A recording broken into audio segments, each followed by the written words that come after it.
اگر میں آپ سے یہ سوال کروں کہ آپ کا سب سے بڑا مسئلہ کیا ہے، تو آپ میں سے ہر شخص کم و بیش اس طرح کے جواب دے گا۔ مثال کے طور پر کوئی شخص یہ کہے گا کہ میرا سب سے بڑا مسئلہ روزگار ہے، کوئی دوسرا شخص یہ کہے گا کہ میرا مسئلہ بیماری ہے، کسی کے مسئلے ازدواجی تعلقات سے متعلق ہوں گے، کسی کے جو مسائل ہیں وہ اس کے بال بچوں سے، خاندان سے اور اس کی معیشت، اس کی سیاست اور باقی زندگی سے متعلق ہوں گے۔ تو ہر شخص اسی نوعیت کا جواب دے گا جب بھی اس سے یہ سوال پوچھا جائے گا کہ اس کا زندگی کا بڑا مسئلہ کیا ہے۔ اگر مسائل بھی پوچھے جائیں تو اسی طرح کی فہرست آپ کے سامنے آ جائے گی۔ مجھے بھی اگر آپ پوچھیں تو میں بھی اسی طرح کے جواب آپ کے سامنے رکھ دوں گا۔ لیکن میں اور آپ اگر تھوڑا سا غور کرتے ہیں اپنے حالات پر، اپنی زندگی پر، اپنے معاملات پر، اپنی تاریخ پر، بلکہ پوری انسانیت کی تاریخ پر، تو یہ معلوم ہوگا کہ میرا اور آپ کا سب سے بڑا مسئلہ موت ہے۔ یعنی یہ واقعہ ایک دن ہونا ہے، اور یہ واقعہ یعنی اجل کا واقعہ، موت کا واقعہ، میرے وجود کے، آپ کے وجود کے فنا ہو جانے کا واقعہ، اس دنیا سے اٹھ جانے کا واقعہ، انتقال کر جانے کا واقعہ، یہ واقعہ ہونا ہے۔ اور ممکن ہے کہ عین اسی لمحے ہو جائے جس لمحے میں آپ سے مخاطب ہوں، اور ممکن ہے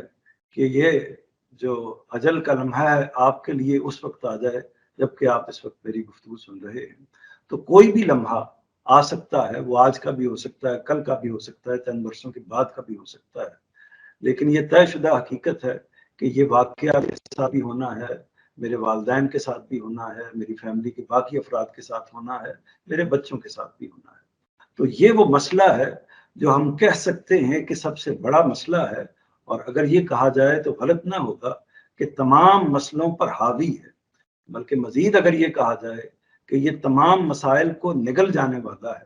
کیونکہ جب یہ مسئلہ آتا ہے، جب موت واقع ہوتی ہے تو انسان کے تمام مسائل، اس کی تمام پریشانیاں یک لخت ختم ہو جاتی ہیں۔ وہ ان پریشانیوں سے، ان معاملات سے اور دنیا کے چکروں سے نکل کر کے نہیں اور چلا جاتا ہے۔ تو واضح ہوا کہ میں نے عرض کیا کہ اگر آپ سے میں پوچھوں تو مسئلہ کیا ہے، تو آپ ہو سکتا ہے کچھ اور بات کہیں، لیکن حقیقی بات یہ ہے کہ میرا اور آپ کا سب سے بڑا مسئلہ موت ہے۔ اچھا، اس پر بھی اگر ہم تھوڑا سا مزید غور کریں موت کے حوالے سے، تو یہ بات ہمیں سمجھ میں آتی ہے، اور خاص طور پر دین کے تناظر میں غور کریں تو یہ بات واضح ہو جاتی ہے کہ موت کا مسئلہ شاید اتنا بڑا نہ ہوتا اگر موت نے معاملہ یہاں تک پہنچانا ہوتا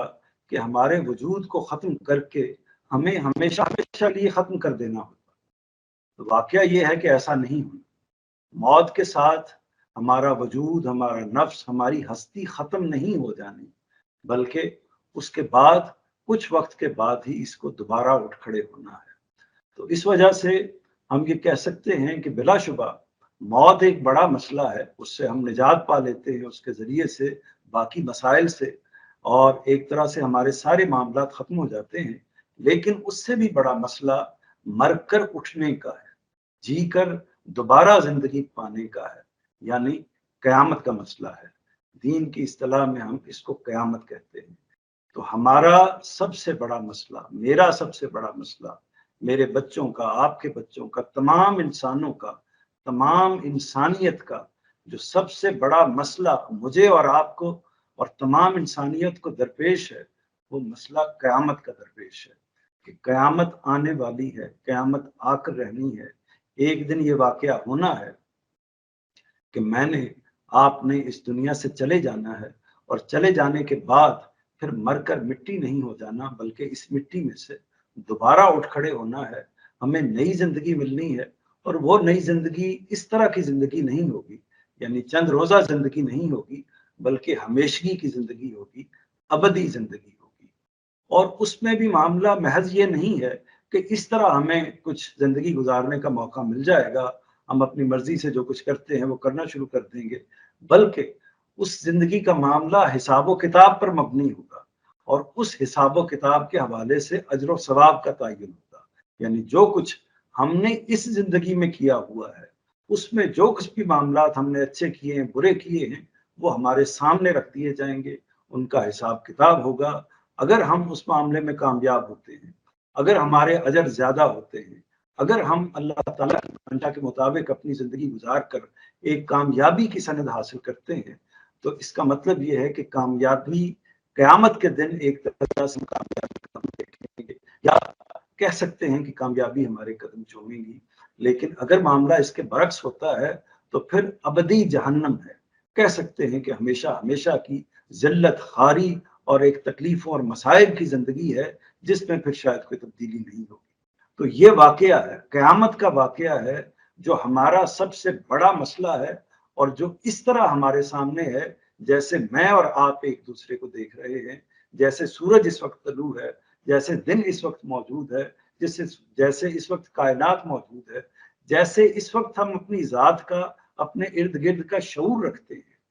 اس سے بھی شاید بڑی حقیقت ہے، اس سے بھی شاید بڑا واقعہ ہے کہ قیامت واقع ہونے والی ہے، قیامت آنے والی ہے۔ اب اس میں جو ایک اگلی بات پیدا ہوتی ہے کہ اگر یہاں یہ معاملہ ہے کہ قیامت کے موقع پر جب ہمیں اٹھنا ہے تو اس موقع پر ہمارا حساب کتاب ہونا ہے، اور اس کے نتیجے میں ہمیں جزا و سزا سے ایک طریقے سے نبرد آزما ہونا ہے۔ اگر صورتحال یہ ہے تو پھر یہ سوال پیدا ہوتا ہے کہ اس دنیا میں وہ کیا طریقہ اختیار کیا جائے، کس منزل کو حاصل کیا جائے جس کے نتیجے میں ہم قیامت میں، آخرت میں سرخروئی حاصل کر سکیں، اس جگہ پر ہم کامیابی حاصل کر سکیں، اور بالآخر اللہ کی جنت میں اپنا بسیرا کر سکیں۔ تو اس کی صورت کیا ہے؟ اگر ہم دین کا مطالعہ کرتے ہیں، اگر ہم انبیاء کی تعلیمات کا مطالعہ کرتے ہیں، اور یاد رہے کہ انبیاء بھی اصل میں اسی تذکیر کے لیے آتے ہیں، انبیاء یہی بتانے کے لیے آتے ہیں کہ قیامت آنے والی ہے، اور انبیاء کی جتنی بھی تعلیمات ہیں، کتابیں ہیں، دین کے تمام مباحث ہیں، وہ اصلاً انسان کو اس معاملے میں بیدار کرنے کے لیے کھڑے ہوتے ہیں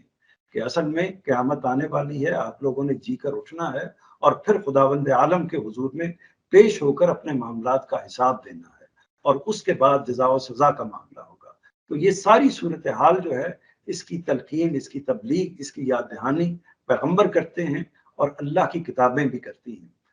ہمارے سامنے جو مسئلہ پیدا آتا ہے کہ اس کا حل کیا ہے، یعنی کیسے ہم اس زندگی میں کامیابی حاصل کر سکتے ہیں، کیسے ہم قیامت کے موقع پر سرخرو ہو سکتے ہیں۔ تو دین جواب یہ دیتا ہے کہ اگر ہم اس زندگی کو مزکہ گزاریں گے، پاکیزہ گزاریں گے، تو اس کا نتیجہ یہ نکلے گا کہ ہمیں آخرت کی فوز و فلاح حاصل ہوگی، ہم قیامت میں کامیاب ہو جائیں گے۔ تو تزکیہ نفس جو ہے وہ اصل میں کامیابی کی ضمانت ہے۔ تزکیہ نفس کا مطلب یہ ہے کہ ہم نے نفس کو پاک کر لیا، ہم نے اپنے خیالات کو، اپنے علم کو، اپنے افکار کو پاک کر لیا، اسی طرح ہم نے اپنے اعمال کو پاک کر لیا، ان کو پاکیزہ بنا لیا، ان کو آلائشوں سے، غلاظتوں سے اور اس نوعیت کی سب چیزوں سے دور کر کے ان کو پاک کر لیا۔ تو یہ پاکیزگی حاصل کرنا ہی، یہ طہارت حاصل کرنا ہی اصل میں دین کا مقصد ہے، اور یہی وہ چیز ہے جس کو اختیار کر کے ہم آخرت کو حاصل کر سکتے ہیں، آخرت کی کامیابی کو حاصل کر سکتے ہیں۔ تو قیامت میں کامیابی تزکیہ نفس پر منحصر ہے۔ تزکیہ نفس جو ہے، اس کے لیے، اس کے حصول کے لیے بنیادی جو چیز ہے، وہ بنیادی چیز پروردگار سے تعلق ہے، اللہ کی بندگی ہے۔ دین اصل میں یہی ہے کہ ہم اللہ تعالیٰ کی بندگی کو اختیار کریں۔ باقی جو دین کے اعمال، اس کی شریعت اور باقی ساری چیزیں اس کے اندر ہمیں نظر آتی ہیں، وہ اصل میں اسی بندگی کی توسیع ہیں، اسی کی وسعت ہے، اسی کی اپلیکیشن ہے۔ لیکن حقیقت کے اعتبار سے دین اللہ کی بندگی ہے، اور اسی پر عمل پیرا ہونے کے نتیجے میں ہمیں تزکیہ حاصل ہوتا ہے۔ دین ہماری فطرت کے اندر موجود ہے، لیکن انبیاء جو دین لے کر آئے ہیں، انہوں نے عبادات کے جو طریقے بتائے ہیں، اس میں اگر ہم عبادت کی حقیقت کو دیکھیں، یعنی عبادت کے جتنے بھی معاملات ہیں اس کی حقیقت کو دیکھیں، تو ہمارے اوپر یہ بات واضح ہوتی ہے اس دین کی روشنی میں کہ انبیاء کے دین میں 3 ہی چیزیں ہیں جس کو ہم عبادت سے تعبیر کر سکتے ہیں۔ اس میں ایک پرستش ہے۔ پرستش کا مطلب یہ ہے کہ ہم رکوع کرتے ہیں، سجود کرتے ہیں، قیام کرتے ہیں، خدا کے حضور میں کھڑے ہوتے ہیں، سر بسجود ہوتے ہیں، اپنے آپ کو جھکا دیتے ہیں، یعنی پوجا کرنا، پرستش کرنا، ورشپ کرنا، یہ ایک پہلو ہے عبادت کا۔